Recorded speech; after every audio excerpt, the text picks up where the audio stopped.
जय श्री राम जी भक्तों, आज हम सुनेंगे श्री रामचरितमानस जी के अयोध्या कांड का 38 नंबर का दोहा। जैसा कि मैं हर दिन 3 दोहा सुनाती हूँ और इसके अंदर जितनी चौपाइयाँ आएंगी सारी चौपाइयों को सुनेंगे अर्थ के साथ।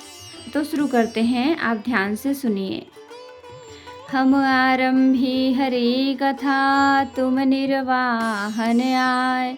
आए सुआसन लीजिए, सुनहु वीर हनुमान। सियावर रामचंद्र की जय, बोलो बजरंग बली की जय। बोलो सब देवी देवों की जय। विश्व भरण पोषण कर जोई, ताकर नाम भरत यस होई। परिन राजहिनी धनिसी, हेतु जान जगदीश। राम राम रटि भोर किया, कहीं न मरम मही सिया राम। विश्व भरण पोषण कर जोई, ताकर नाम भरत यस होई। अनहु राम ही बेगी बुलाई, समाचार तब पूछे हूँ आई। चले सुमंत्र राय रुख जानी, लखी कुचाल किन्हीं कछु रानी। सोच बिकल मग परई न पाऊ, राम ही बोली कहीं ही काराऊ। उर धरि धीरज गयौ दुआरे, पूछहि सकल देखी मनु मारे। समाधान करि सो सबहि का, गयौ जहाँ दिन कर कुल टीका। राम सुमंत्र ही आवत देखा, आदरु कीन्ह पिता सम लेखा। निरखि बदनु कहि भूपर जाई, रघुकुल दीप ही चले लेवाई। राम को भांति सचिव संग जाही, देखी लोग जहाँ तहाँ बिल खाही। वेश भरण पोषण कर जोई, ताकर नाम भरत यस होई। जाई देख रघुवंश मणि, नरपति कट कुसाज।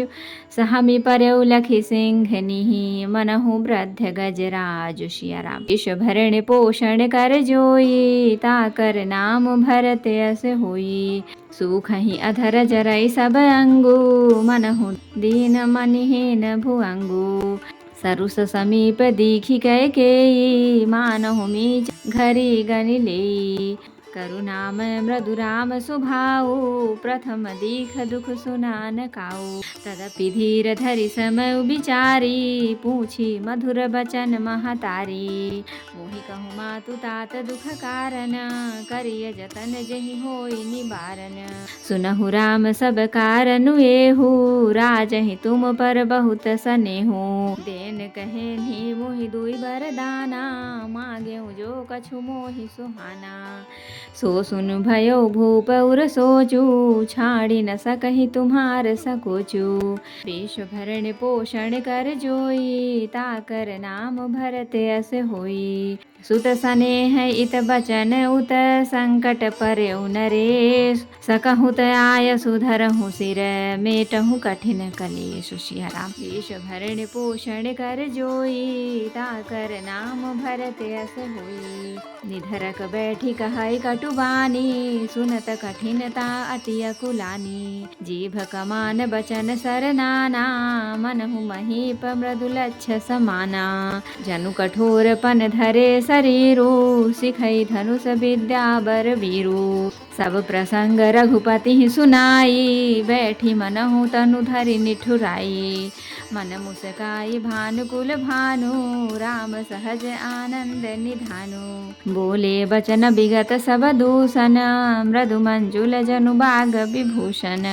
सुनु जननी सोई सुतु बड़ भागी, जो पितु मातु बचन अनुरागी। तनय मातु पितु तोष निहारा, दुर्लभ जननी सकल संसारा। मनिगन मिलनु बिसेखि बन, सबहि भांति हित मोर। तेहि मह पितु आयसु बहुरी, सम्मत जननी तोर। सिया राम। वेश भरण पोषण कर जोई, ताकर नाम भरत यस होई। तो भक्तों, अब हम इसका अर्थ सुनाएंगे। राजा को रात भर नींद नहीं आई, इसका कारण जगदीश्वर ही जाने। उन्होंने राम राम रटकर सबेरा कर दिया, परंतु इसका भेद राजा कुछ भी नहीं बतलाते।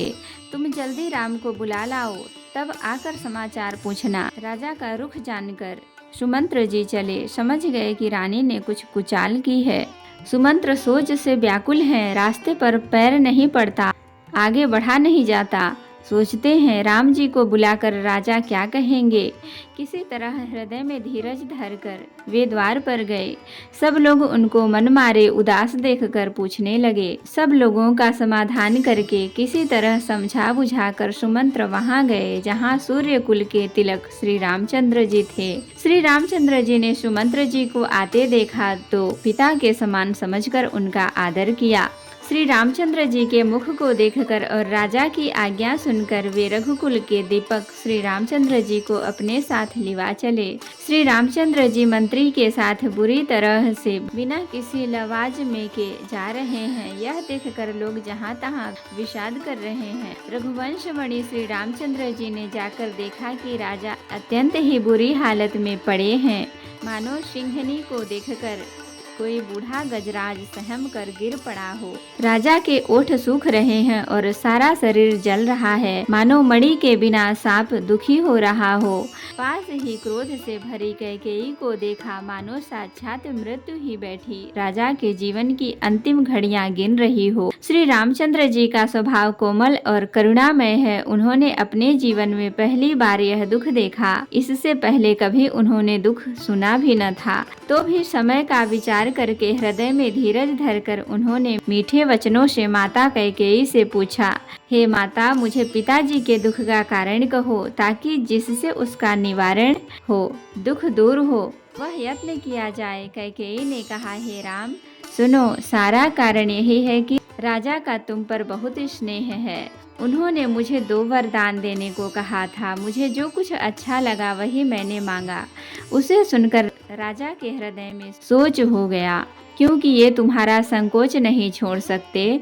इधर तो पुत्र का स्नेह है, उधर वचन प्रतिज्ञा। राजा इसी धर्म संकट में पड़ गए हैं। यदि तुम कर सकते हो तो राजा की आज्ञा शिरोधार्य करो और इनके कठिन क्लेश को मिटाओ। कैकेयी बेधड़क बैठी ऐसी कड़वी वाणी कह रही है जिसे सुनकर स्वयं कठोरता भी अत्यंत व्याकुल हो उठी। जीव धनुष है, वचन बहुत से तीर हैं और मानो राजा ही कोमल निशाने के समान है। इस सारे साज समाज के साथ मानो स्वयं कठोर उपन श्रेष्ठ वीरता का शरीर धारण करके धनुष विद्या सीख रहा है। श्री रघुनाथ जी को सब हाल सुनाकर वह ऐसे बैठी है मानो निष्ठुरता ही शरीर धारण किए हुए हो। सूर्य कुल के सूर्य स्वाभाविक ही आनंद निधान श्री रामचंद्र जी मन में मुस्कुरा कर सब दूषणों से रहित ऐसे कोमल और सुंदर वचन बोले जो मानो वाणी के भूषण ही थे। हे माता सुनो, वही पुत्र बड़भागी है जो पिता माता के वचनों का अनुरागी पालन करने वाला है। आज्ञा पालन के द्वारा माता पिता को संतुष्ट करने वाला पुत्र, हे जननी, सारे जगत में दुर्लभ है। वन में विशेष रूप से मुनियों का मिलाप होगा, जिससे मेरा सभी प्रकार से कल्याण है। उसमें भी फिर पिताजी की आज्ञा और हे जननी तुम्हारी सम्मति है। तो भक्तों, आज के लिए इतना ही। कथा विसर्जन होते हैं, विदा हो हनुमान। राम लखन सीता सहित सदा करहु कल्याण। कहु दंडवत प्रभु सना, तुम ही कहु कर जोरी। बार बार रघुनाथ कहीं सुरत करायहु मोरी। नाथ एक वर मांग्यो, सोई कृपा कर देव। जन्म जन्म प्रभु पद कमल, कबहु घटै जनिने। होशियावर रामचंद्र की जय, बोलो बजरंग बली की जय, बोलो सब देवी देवों की जय। तो भक्तों, अगर वीडियो पसंद आई हो तो लाइक करें, शेयर करें, कमेंट करें और सब्सक्राइब भी कर लें ताकि मेरी हर वीडियो आपको आसानी से मिल सके। जय श्री राम जी भक्तों, आपका दिन शुभ हो।